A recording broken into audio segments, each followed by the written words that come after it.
December 6th, 1941. The sun dipped low over Oahu, casting golden light across the calm waters of Pearl Harbor. American sailors played cards, wrote letters home, and joked about weekend dances. The Pacific air was warm, the mood relaxed. War felt distant, something happening in Europe or Asia, not here in paradise.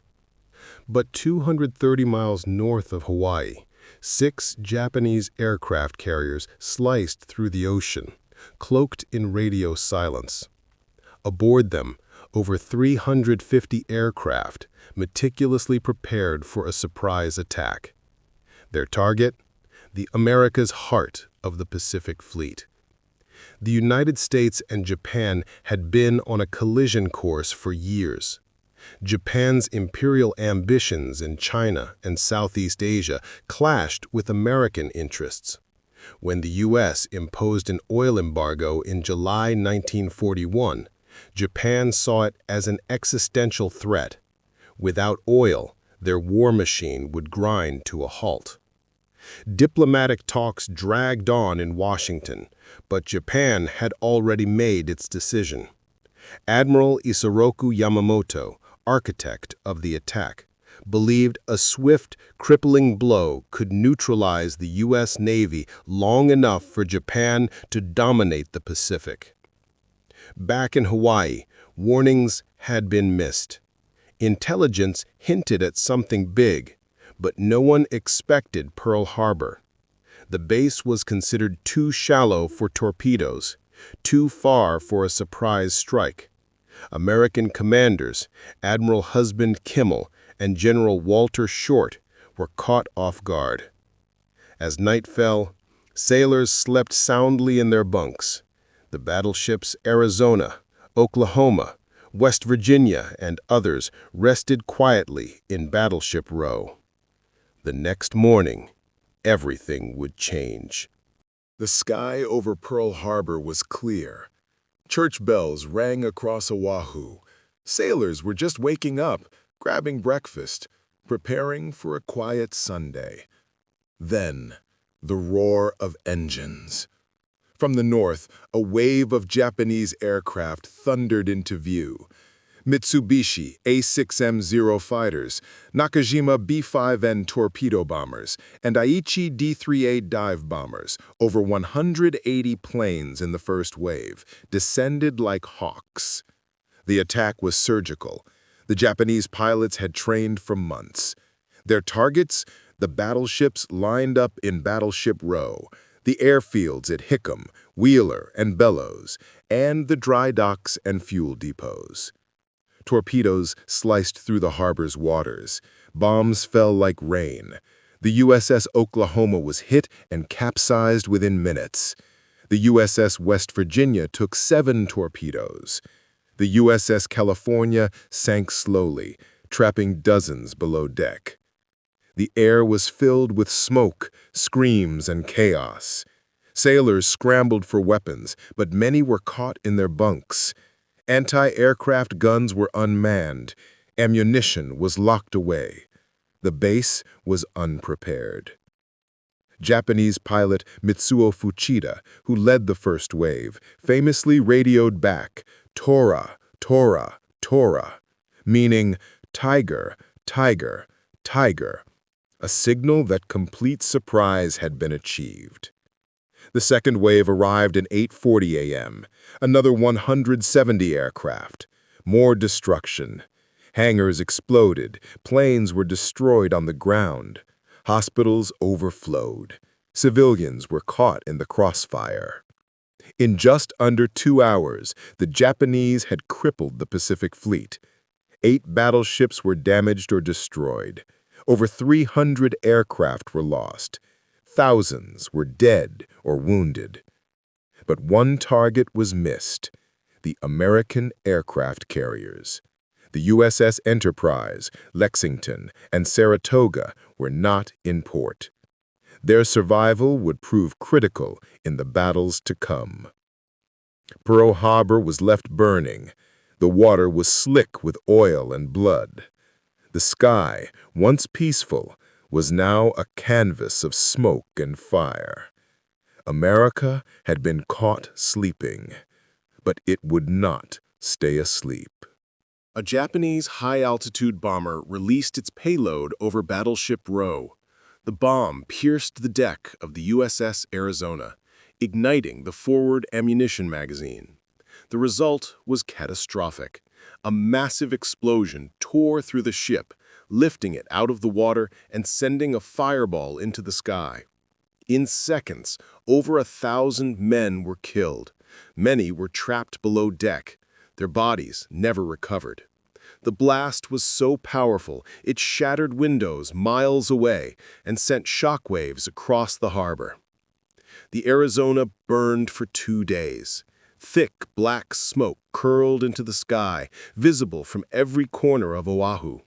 The ship settled into the shallow harbor, broken and bleeding. It became a tomb for the sailors who never escaped. Survivors described the horror. It was like the sun exploded, one said. Another recalled being thrown into the water, ears ringing, unable to comprehend what had happened. The destruction of the Arizona became the symbol of Pearl Harbor's tragedy. It embodied the shock, the loss, and the fury that followed. Families across America received telegrams, missing in action, presumed dead, killed in service. The Arizona captain, Franklin Van Valkenburg, was among the dead. He had rushed to the bridge during the attack, refusing to abandon his post. He was posthumously awarded the Medal of Honor.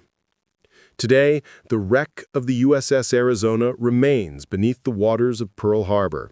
A memorial stands above it, visited by millions. Oil still leaks from the ship, the black tears of the Arizona, as some call it. This single moment, the explosion, the loss, the silence that followed, marked the emotional turning point of the attack. It was no longer just a military strike. It was a national wound. The attack on Pearl Harbor wasn't just a military disaster. It was a human tragedy. By the time the smoke cleared, 2,403 Americans were dead. Among them were sailors, soldiers, Marines, and civilians. Another 1,178 were wounded, many with life-altering injuries. The youngest victim was just 17, the oldest a retired Navy officer visiting the base.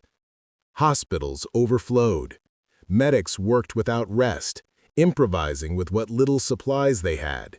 Blood soaked the floors. Stretchers lined the hallways. Some wounded were treated on the grass, outside, under the burning sun. Families across the country waited for news. Telegrams arrived in waves. "We regret to inform you." Mothers collapsed. Fathers wept. Communities held vigils. The scale of loss was staggering. Survivors carried scars, physical and emotional. Some had watched friends burn alive. Others had jumped into oil-slicked waters dodging bullets. Many never spoke of that day again. One sailor, trapped in the capsized USS Oklahoma, tapped on the hull for days. Rescuers heard him, but couldn't reach him in time. His story became a haunting symbol of the helplessness felt by many. Civilian casualties were often overlooked. A bomb struck a neighborhood near the harbor, killing a young girl and her mother. Others died from stray bullets or collapsing buildings. The attack had reached beyond the base. Heroism emerged amid the chaos. Sailors like Doris "Dory" Miller, a black mess attendant, manned anti-aircraft guns and carried wounded to safety, despite having no formal combat training. He became one of the first African Americans awarded the Navy Cross. Firefighters, nurses, and volunteers risked their lives to save others. Some dove into burning ships. Others drove ambulances through falling debris. Their courage became part of Pearl Harbor's legacy. The emotional toll rippled across generations. Survivors struggled with PTSD. Families mourned for decades. The attack wasn't just a moment, It was a wound that never fully healed. Pearl Harbor became a graveyard. Divers recovered bodies for weeks.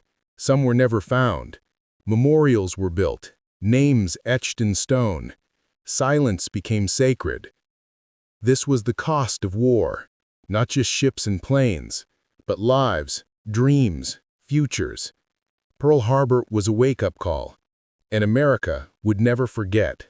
To understand why Japan attacked Pearl Harbor, we must look beyond the bombs into the heart of imperial ambition, resource desperation, and strategic calculation.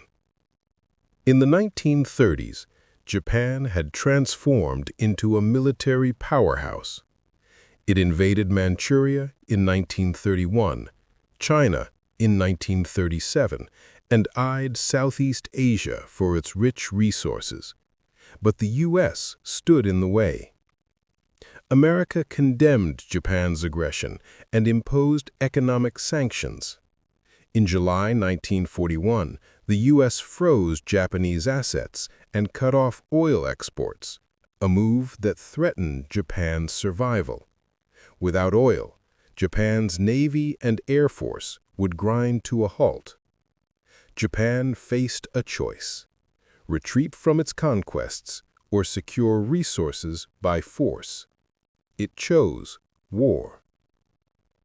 Admiral Isoroku Yamamoto, educated in the U.S., knew America's industrial might. He warned that Japan could win a short war, but not a long one. His solution: a surprise attack that would cripple the U.S. Navy and buy time. The plan was bold. 6 aircraft carriers would sail undetected across the Pacific. Their planes would strike Pearl Harbor at dawn, destroying battleships, airfields, and morale. Japan hoped America would negotiate peace, or at least hesitate to fight. The attack was meticulously planned. Pilots trained over mock-ups of the harbor. Torpedoes were modified to work in shallow water. Intelligence gathered ship positions and defenses. But Japan made a critical mistake. It failed to declare war before the attack. Diplomats in Washington were supposed to deliver a message breaking off negotiations, but delays meant the bombs fell before the note was read. This turned a military strike into a perceived act of treachery. Americans saw it not just as war, but betrayal. Japan also underestimated America's resolve. Instead of retreating, the U.S. united.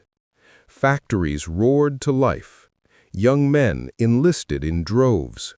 The sleeping giant had been awakened. Strategically, Pearl Harbor was a short-term success. Japan sank or damaged 8 battleships, destroyed hundreds of planes, and shocked the world. But it failed to hit the aircraft carriers. It missed fuel depots and repair facilities, and it galvanized its enemy. Within months, the tide began to turn. The Doolittle Raid, the Battle of Midway, and island-hopping campaigns pushed Japan back.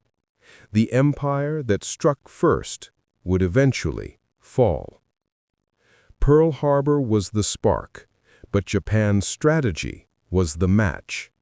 It lit a fire that would burn across the Pacific for 4 brutal years. December 8, 1941, the day after the attack. President Franklin D. Roosevelt sat before Congress, his voice steady but fierce. Yesterday, December 7, 1941, a date which will live in infamy, the United States of America was suddenly and deliberately attacked. The chamber was silent. The nation was stunned. But Roosevelt's words ignited something deeper: resolve. Within hours, Congress voted overwhelmingly to declare war on Japan. Only one dissenting vote. America was now officially at war. Across the country, enlistment offices overflowed. Young men lined up to join the military. Factories shifted to war production. The isolationist mood that had gripped the U.S. for years vanished overnight. Roosevelt's leadership was pivotal. He framed the attack not just as a military strike, but as a moral violation. Japan had attacked without warning, without declaration.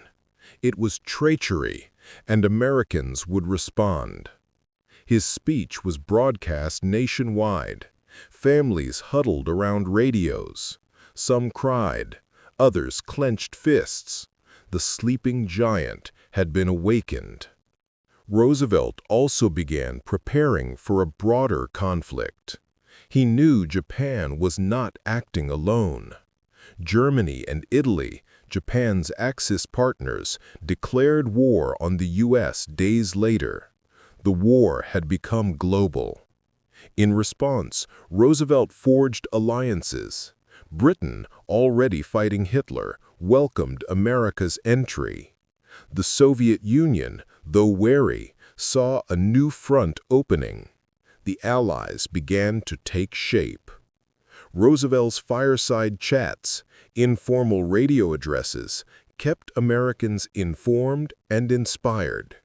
He spoke of sacrifice, unity, and victory. He asked citizens to ration, to work, to fight, and they did. Under his leadership, the U.S. launched massive mobilization. War bonds were sold. Women entered the workforce. The arsenal of democracy roared to life. But Roosevelt also faced challenges. Japanese Americans were soon targeted. Fear and racism led to internment camps, a dark chapter in the war's domestic front. Roosevelt signed Executive Order 9066, authorizing the relocation of thousands. It remains one of the most controversial decisions of his presidency. Still, Roosevelt's response to Pearl Harbor shaped the war's trajectory. He turned grief into action, shock into strategy, and a wounded nation into a global force. Pearl Harbor had changed everything, and Roosevelt made sure America would never be caught off guard again. December 8, 1941, the day after the attack.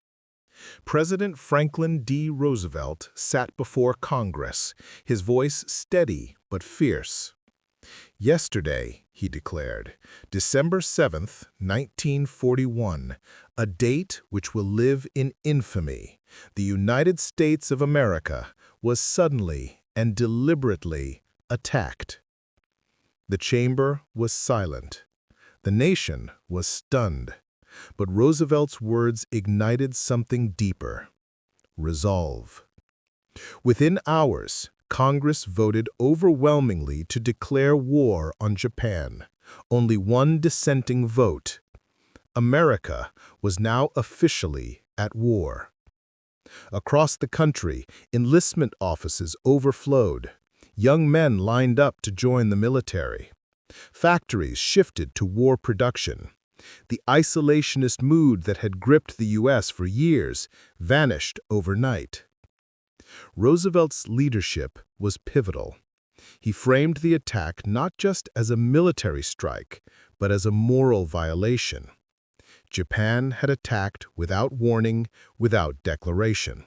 It was treachery, and Americans would respond. His speech was broadcast nationwide. Families huddled around radios. Some cried, others clenched fists. The sleeping giant had been awakened. Roosevelt also began preparing for a broader conflict. He knew Japan was not acting alone. Germany and Italy, Japan's Axis partners, declared war on the U.S. days later. The war had become global. In response, Roosevelt forged alliances.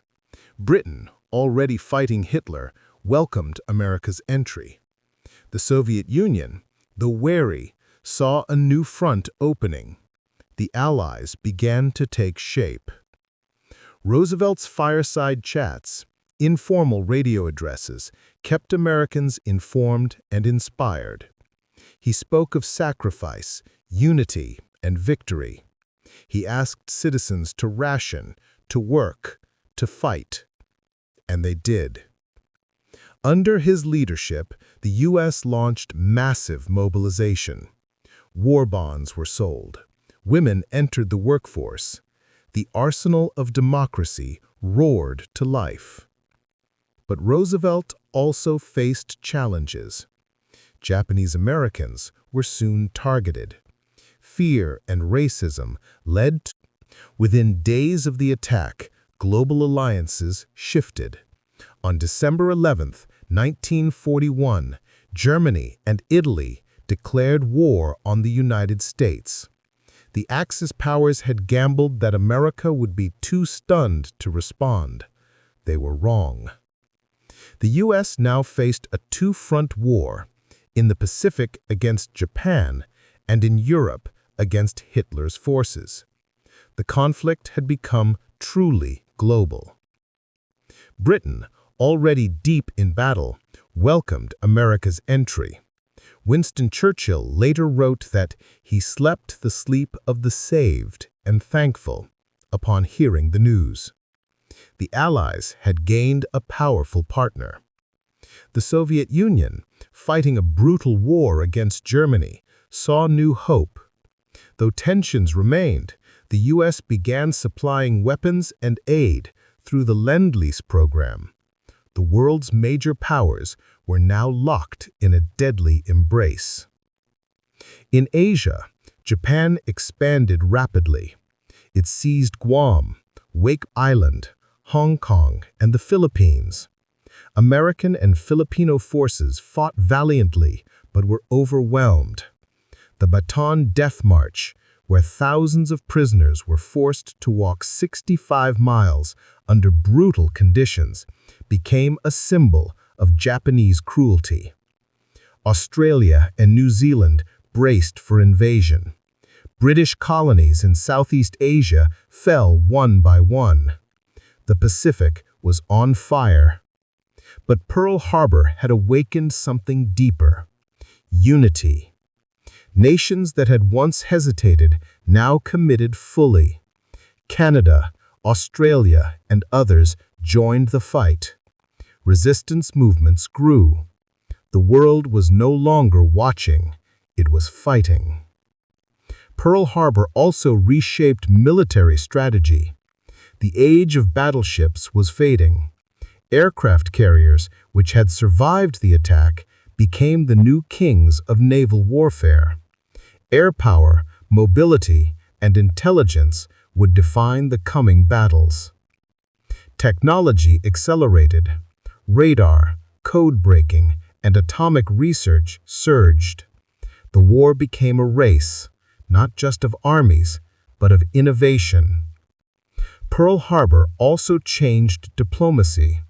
The United Nations, conceived during the war, was built on the idea of collective security, a direct response to the surprise and devastation of December 7th. Culturally, Pearl Harbor left deep marks. Films, books, and songs memorialized the day. Remember Pearl Harbor became a rallying cry.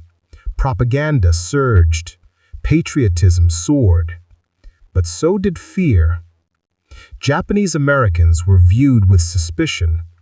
Internment camps spread across the U.S. Civil liberties were sacrificed in the name of security.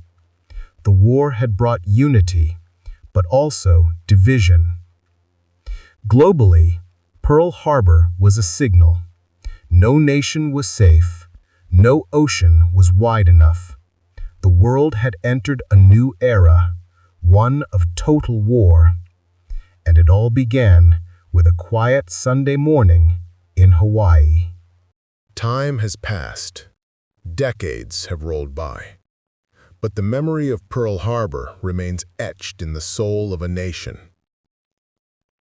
Today, the wreck of the USS Arizona rests beneath the waters of Pearl Harbor, a silent tomb for over 1,000 sailors. Above it floats the USS Arizona Memorial, a white structure that bridges past and present.